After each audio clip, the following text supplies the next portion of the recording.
Alors, mon cher Guillaume, on t'appelle non pas pour parler de la Squadra Azzurra, mais pour parler de l'AS Roma, qui nous a sorti une petite folie la semaine passée, à savoir aller chercher le pauvre Claudio Ranieri qui n'avait rien demandé, qui avait bien mérité sa retraite quand même, à 73 ans.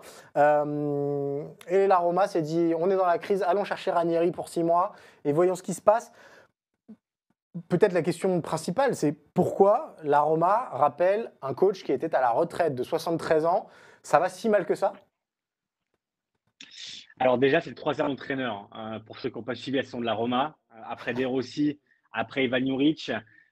Et pourquoi Ranieri, Cyril? Parce que Ranieri connaît parfaitement la maison, parce que la Roma est un club très particulier avec une grosse pression. Ranieri, il connaît tout ce club, il connaît toutes les clés, il sait ce qu'il faut faire pour régler un peu tous les problèmes en ce moment. Il faut rappeler que la Roma est 13e et qu'elle est vraiment dans une crise noire. Donc c'est vrai que tu l'as rappelé, Ranieri était en retraite depuis la fin de la saison avec Cagliari. Il avait dit, moi, pour moi, c'est fini. Je reprendrai éventuellement une sélection. Mais le seul club qui pouvait le faire vaciller, c'était la Roma.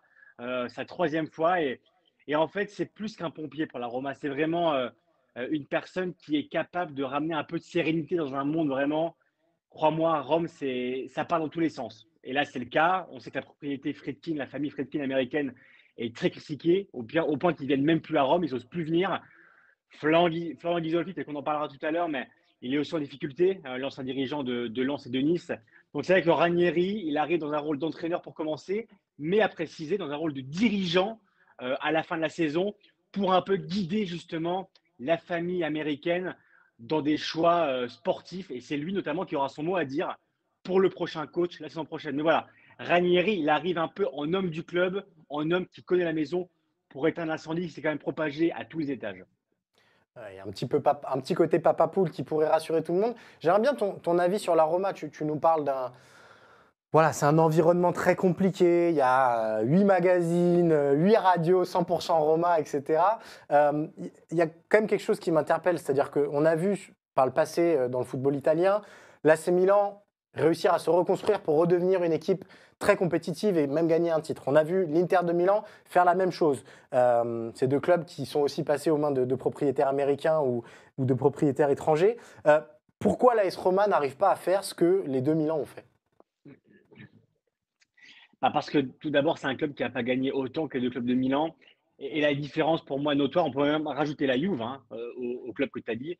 En fait, la Roma manque parfois un peu de sang-froid, c'est-à-dire, que c'est une ville et un club qui vivent beaucoup d'émotions, qui se laissent un peu dépasser par les événements et tu vois un truc tout bête, que Ranieri vienne, c'est évidemment très bien perçu à Rome, parce que voilà, le côté papa poule, justement, c'est ce qui rassure un peu tout le monde et notamment le vestiaire. Mais tu vois, quand Ranieri arrive à l'aéroport, il y avait 200-300 personnes pour l'accueillir.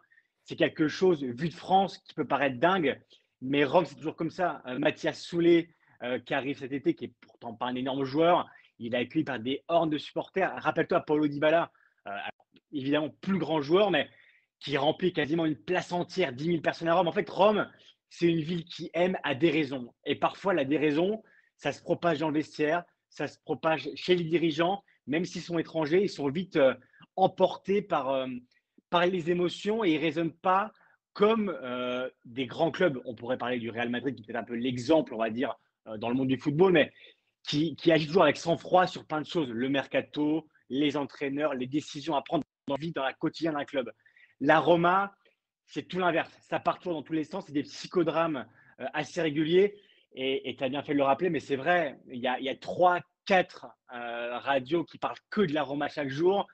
Je peux te dire que les joueurs en ce moment, ils s'arrêtent à chaque fois quand ils sortent de l'entraînement par rapport aux supporters qui les arrêtent pour leur dire mais qu'est-ce que vous faites?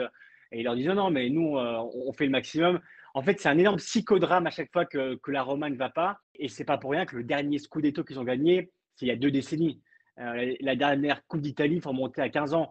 Donc c'est pour ça, c'est un club qui gagne pas beaucoup dans l'histoire récente parce que justement, il y a des mauvais choix qui sont faits et il y a un manque de calme et de sang-froid par rapport à un quotidien que nécessite pour moi un club.